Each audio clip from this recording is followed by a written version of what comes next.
No programa Hora Extra desta semana, você confere os seguintes destaques. Nova interface do processo judicial eletrônico vai proporcionar mais confiabilidade e interatividade à ferramenta. Ensinar cidadania através da arte de fazer rir é um dos desafios da profissão de palhaço. E no bloco de entrevistas, o professor Cleiton Pereira dos Santos faz uma análise sobre o impacto da tecnologia sobre o trabalho do futuro. Aguardamos você!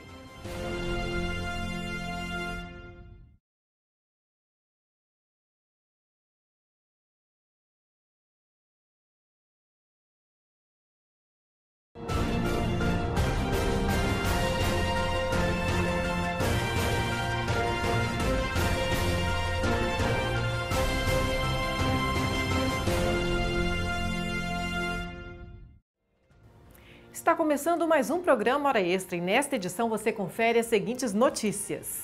Nova interface do processo judicial eletrônico vai proporcionar mais confiabilidade e interatividade à ferramenta. Ensinar cidadania através da arte de fazer rir é um dos desafios da profissão de palhaço. E no bloco de entrevistas, o professor Cleiton Pereira dos Santos faz uma análise sobre o impacto da tecnologia sobre o trabalho do futuro. O Hora Extra está começando agora. De artistas de rua a conselheiros de reis, os palhaços ocuparam as mais diversas posições nas diferentes civilizações em que os encontramos. Esses profissionais continuam a ensinar a crianças e adolescentes a arte de fazer rir e também cidadania.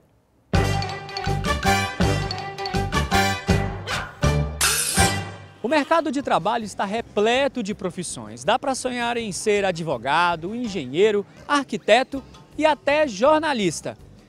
Agora, você já parou para pensar na possibilidade de ser artista circense? Diferente, né? Mas não, para esse pessoal aqui.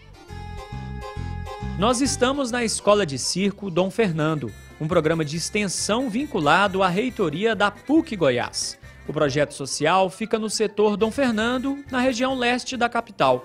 Aqui, 110 educandos com idades entre 7 e 17 anos têm aulas de artes circenses e iniciação esportiva. A PUC Goiás, através do Instituto Dom Fernando, trabalha com o programa Escola de Circo Dom Fernando com o objetivo de contribuir com a realidade social dessas crianças e adolescentes que participam aqui das atividades. A proposta é tornar eles cidadãos conscientes dos seus direitos, protagonistas da sua realidade e trabalhar com a questão da cidadania, que eles possam exercer sua cidadania de fato lá na nossa sociedade e em todos os ambientes que eles participam. E aqui tem de tudo um pouco. Aulas de malabarismo, equilibrista, capoeira e até de palhaçaria. O Fábio era aluno do projeto quando era criança. Hoje se tornou arte educador e também atua como palhaço. O palhaço é uma linguagem assim que eu incorporei na minha vida. E ser palhaço é você ter a capacidade de entender que você pode fazer algo, você ser liberto, você ser da sua forma. Se você é magro, se você é careca, você poder mostrar isso para as pessoas lá fora de maneira legal, de maneira brincante, sem preconceito, sem racismo, sem nada e ser feliz. Essa é uma das funções do palhaço. História parecida tem o Marcos. Ele está há 10 anos no projeto e também foi aluno. Se formou em educação física e hoje atua como professor de atividades circenses. Sim, me ensinou, porque foi a partir das artes circenses que eu ingressei na universidade, fui fazer um curso de educação física, e também especialista em educação. Foi por meio do circo que eu aprendi valores, o que é ser cidadão, o que é multiplicar o bem, fazer o bem para as pessoas. Aqui é muito legal, você pode fazer o que você quer, aqui todo mundo é diferente, você pode interagir com todos, muito legal. Por causa das atividades, é legal, por causa dos colegas também. As crianças têm aula 4 vezes por semana. A Maria Luísa está no projeto há 2 anos e olha só o caminho profissional que ela quer seguir. Educação física. Por que educação física? Porque aí eu vou vir para o circo ajudar as crianças. A ideia do projeto é ocupar o tempo vago das crianças e ajudá-las a chegar bem no mercado de trabalho. É o ar, é o B, é o A, é o B, é o C, é o A, é o B, é o A, é o B, é o C. Nova interface do processo judicial eletrônico vai proporcionar mais confiabilidade e interatividade à ferramenta. A versão 2.0 foi lançada no TRT de Goiás e promete alta performance. A apresentação contou com a presença do desembargador Platão Teixeira Filho, presidente do Tribunal do Trabalho da 18ª Região e de importantes representantes da área do direito trabalhista. O juiz Fabiano Coelho, então coordenador nacional executivo do PJE, aproveitou a oportunidade e deu as boas-vindas ao juiz Fabiano Pfeisticker, que agora assume a coordenação.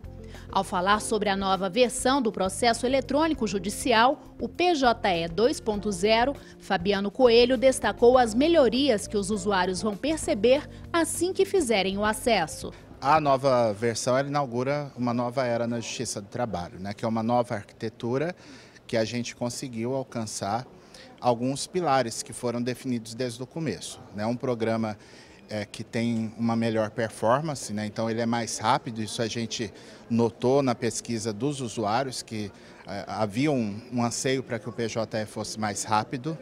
Ele é um PJE também mais fácil de usar, então ele seguiu premissas de construção de aplicativo de celular, né, que ninguém hoje tem um manual de aplicativo de celular. Então é a mesma lógica da pessoa bater o olho e ela saber como trabalhar. O advogado Rafael Lara, representando a OAB Goiás, falou sobre as expectativas para a nova versão do PJE para os advogados. O PJE teve um crescimento surpreendente de quando ele foi criado até hoje.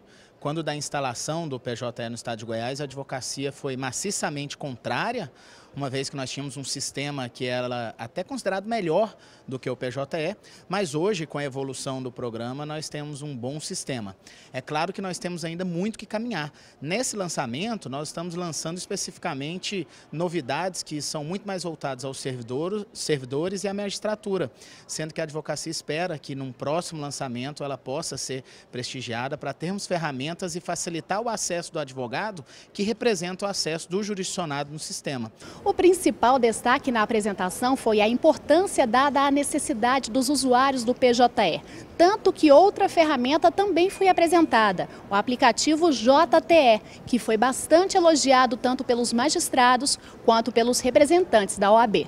O aplicativo pode ser baixado em qualquer celular do sistema Android ou iPhone e tem a grande vantagem de possibilitar consultas a qualquer momento, mesmo se o usuário estiver fora do escritório ou tribunal. O aplicativo vai trazer, nesse primeiro momento, um ganho expressivo, em especial para a advocacia, porque ele permite não só a facilidade de consulta processual, de pesquisa de jurisprudência, mas também para que o advogado use o aplicativo como pauta de audiência, né, como agenda, o sistema alerta ele naqueles processos que estão cadastrados, qualquer movimentação, qualquer audiência que esteja próxima. E também tem uma funcionalidade muito bacana, que vem muito no espírito da Justiça do Trabalho, que é um chat que permite que os advogados conversem dentro do aplicativo e, se fechar o acordo, por meio dessa funcionalidade, o próprio aplicativo já tem um formulário bem completo para os advogados preencherem os termos do acordo, gera um arquivo que vai para dentro do processo para o juiz analisar e homologar. Eu fiz o download do aplicativo, já estou utilizando, não utilizei todas as ferramentas, mas só a possibilidade de ali no aplicativo você constar pautas, processos, íntegras, ele realmente é algo que satisfaz muito aí a advocacia para o nosso trabalho no dia a dia. No próximo bloco, o professor Cleito Pereira dos Santos faz uma análise sobre o impacto da tecnologia sobre o trabalho do futuro. O mundo do futuro terá poucos empregos? Voltamos em instantes.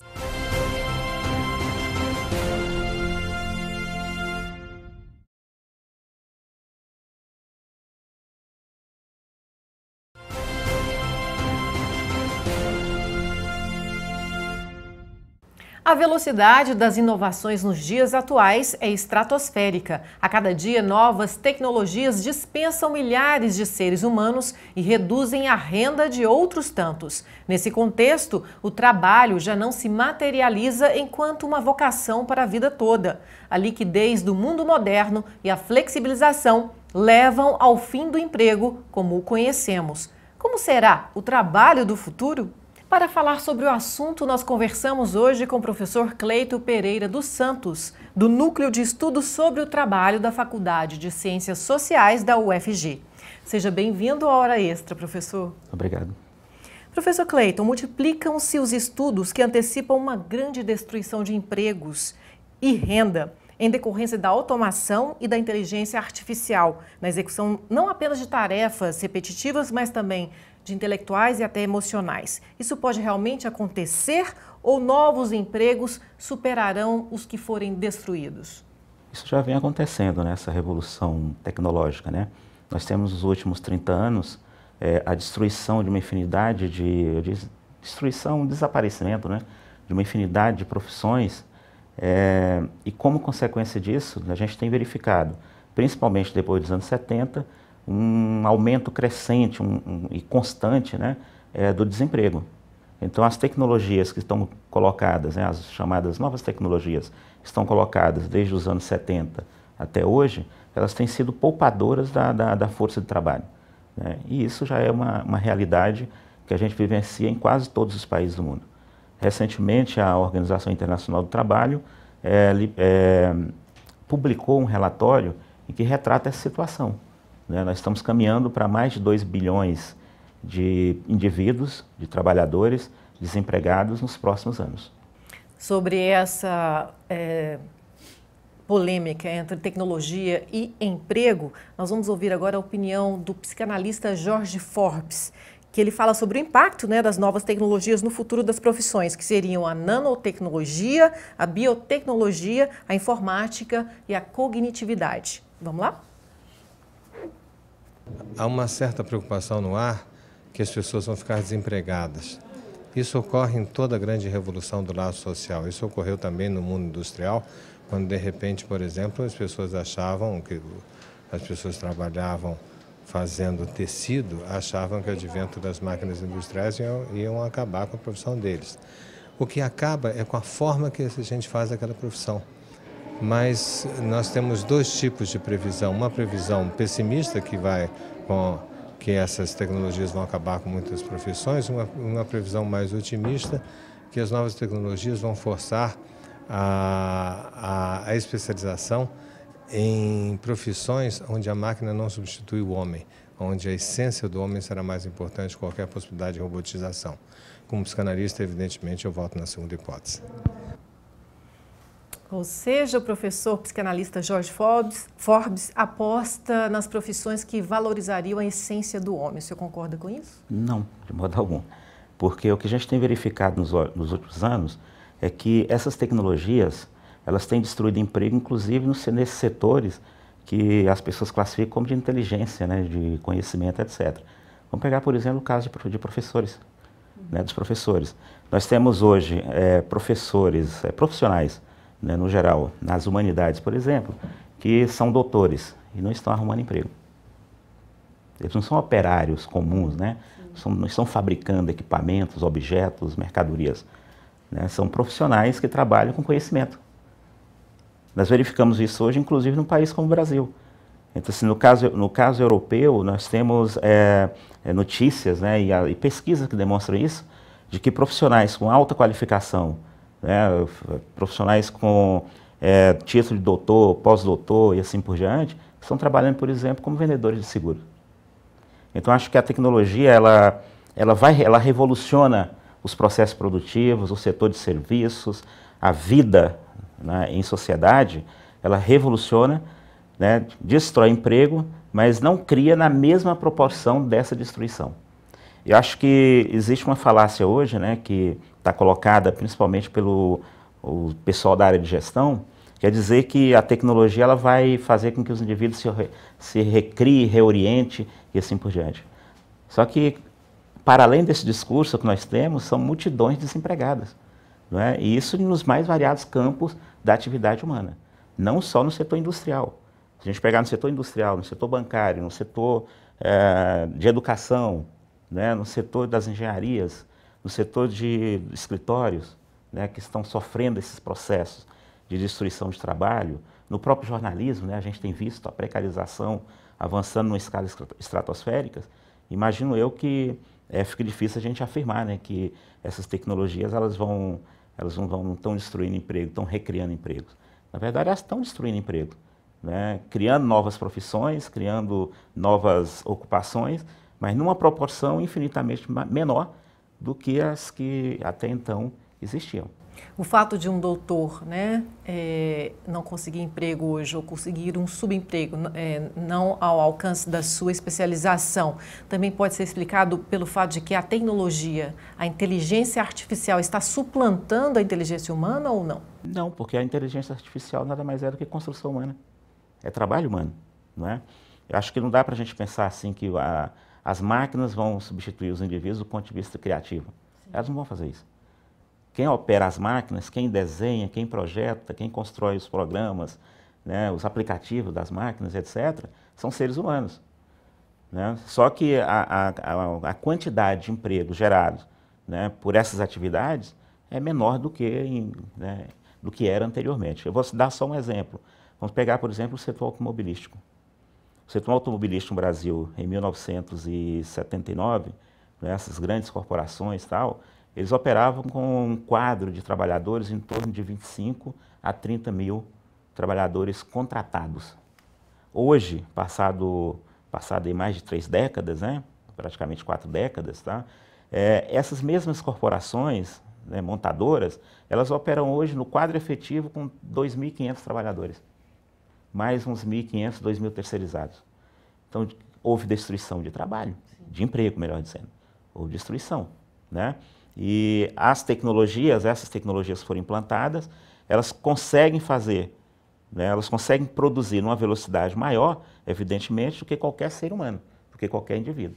Por isso que elas são mais produtivas, por isso que a produção e a produtividade dessas grandes corporações, no caso específico do setor automobilístico, cresce numa escala significativa.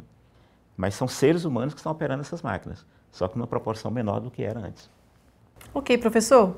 Nós vamos para um rápido intervalo agora. Nós conversamos hoje com o professor Cleiton Pereira dos Santos, do Núcleo de Estudos sobre o Trabalho da Faculdade de Ciências Sociais da UFG, sobre o mercado de trabalho do futuro. Não saia daí, voltamos já.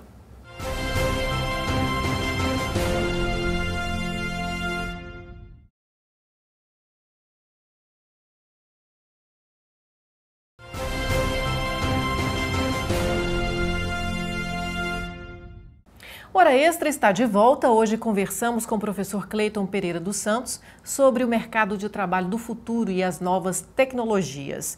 Professor, a recente reforma trabalhista é fruto da flexibilização e liquefação das instituições sociais que atinge diretamente as relações de trabalho, na opinião do senhor? Na verdade, a reforma trabalhista, ela tende eu diria assim, ela acontece no Brasil de um modo, se a gente olhar para a economia mundial, ela ocorre no Brasil de maneira tardia. Né? E por que tardia? Porque no final dos anos 70, nós já tivemos as reformas trabalhistas na Inglaterra, tivemos políticas de governo, né, conhecidas como políticas neoliberais, que atacaram diretamente o trabalho, né, no sentido de desregulamentar, no sentido de flexibilizar, no sentido de terceirizar e assim por diante. É claro que essa reforma trabalhista ela acontece agora no Brasil, né? Eu diria como um produto desse contexto que nós vivemos, né, em escala planetária, né, em que é possível você contratar ou migrar, as empresas podem migrar de uma conjuntura para outra, de um país para outro, onde essa força de trabalho ela pode ser contratada em condições mais favoráveis para as grandes corporações. Então, a reforma trabalhista é, na verdade, o produto de uma pressão que vem do setor empresarial, né, do próprio governo, né, que quer cortar gastos, etc., no sentido de diminuir, né, ou de reduzir os custos com a produção, né, a produção de mercadorias, etc. Essa nova reorganização do Estado, né, e da economia aliada às tecnologias, também vai precarizar ainda mais o trabalho do futuro? Imagino que sim. O governo atual, o governo Temer, né, no auge das discussões no Congresso, ele disse que a reforma trabalhista iria possibilitar, e o empresariado também fez esse discurso, iria possibilitar um crescimento do emprego. Não é? O que nós verificamos nos últimos meses, a partir da divulgação das estatísticas governamentais, é que o Brasil atingiu um patamar de 12,7 milhões de desempregados.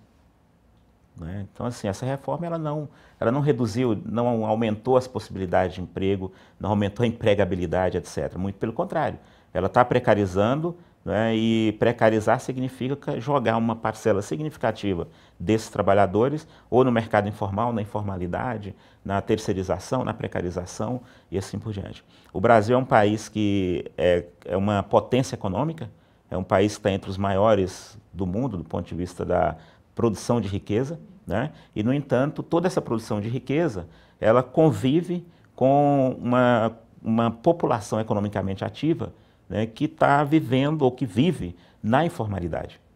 Hoje, mais de 50% dos trabalhadores brasileiros estão na informalidade. É o que a OIT chama de emprego vulnerável. Segundo a OIT, mais de 46% do emprego total no mundo corresponde a esse emprego vulnerável. Emprego vulnerável, né? Que é uma realidade, nós falamos de Brasil, mas que é a realidade mundial. Isso acontece nos países de capitalismo avançado, nas economias superdesenvolvidas, como, por exemplo, os Estados Unidos, Europa, né, em que os índices de desemprego eles tendem a crescer. Quer dizer, oscila, né, mas tende a crescer em função dessas políticas que vêm sendo colocadas em práticas nas últimas décadas. O fato de o emprego se tornar descartável mina a mobilização do trabalhador e o seu comprometimento com o trabalho, também como é que isso refletiria na qualidade desse trabalho do futuro? Olha, eu diria que os sindicatos, né, eles vivem uma crise já há mais de 30 anos, há mais de 3 décadas, né? E essa crise ela está muito relacionada, não só, mas principalmente, imagino eu, com essa dificuldade em mobilizar esses trabalhadores para que eles tenham uma ação coletiva no sentido de lutar a favor de direitos que são elementares, né? Então, a gente tem visto que a terceirização ela termina por fragmentar essa classe trabalhadora. Ela termina por dificultar a organização desses trabalhadores para que eles lutem por alguma coisa que seja em comum, né, por um projeto comum. Então, nós temos hoje sindicatos que convivem com trabalhadores terceirizados, com trabalhadores efetivos, né, do quadro efetivo das empresas, etc. E isso dificulta construir uma pauta em comum. Professor, para finalizar, o que pode ser feito para combater essa desigualdade excessiva e o desemprego? Qual a perspectiva, na opinião do senhor, do mercado de trabalho futuro? Bom, eu vejo sim com certo pessimismo, né? Acho que esse relatório da OIT, né, que traz esses dados de mais de 2 bilhões de desempregados, né, nas próximas décadas, ele aponta para a gente pensar, né, o desemprego como um grave problema social que nós vamos ter que encarar, né, no dia a dia, toda hora, debater, discutir, no sentido de procurar uma alternativa para isso. É claro que a tendência, me parece, dessa economia é otimizar recursos, e o processo de produção através do uso de tecnologias. Ao fazer isso, né, significa que haverá poupança do ponto de vista de diminuição do número de trabalhadores. Mas, assim, a expectativa pelo menos eu imagino, que a classe trabalhadora possa se manifestar e possa se posicionar diante de um quadro que a afeta de maneira radical, né? A alternativa ou a classe trabalhadora tome alguma decisão, ou mobilize, ou execute ações coletivas no sentido de defender o emprego, né? Ou o empobrecimento vai ser generalizado. E aí nós estamos falando de classe trabalhadora, não é só o sujeito que trabalha na fábrica e tal, né? Mesmo porque esse conjunto de trabalhadores tem reduzido drasticamente. O trabalhador industrial, o número de trabalhadores industriais tem reduzido drasticamente. Mas nós estamos falando de setor de serviço, de professores, de trabalhadores de escritórios, de engenheiros, de jornalistas, de todo esse pessoal, né, que está envolvido nessa nova conjuntura da economia mundial, da divisão internacional do trabalho. Ok, professor, obrigada pelos esclarecimentos tão importantes. Eu que agradeço. Ok. Hora Extra fica por aqui. Nós conversamos hoje com o professor Cleiton Pereira dos Santos, do Núcleo de Estudos do Trabalho da Faculdade de Ciências Sociais da UFG, sobre o mercado de trabalho do futuro e as novas tecnologias. Obrigada por sua atenção e não deixe de acompanhar mais notícias do TRT de Goiás pelas redes sociais e pela rádio web. Até a próxima semana.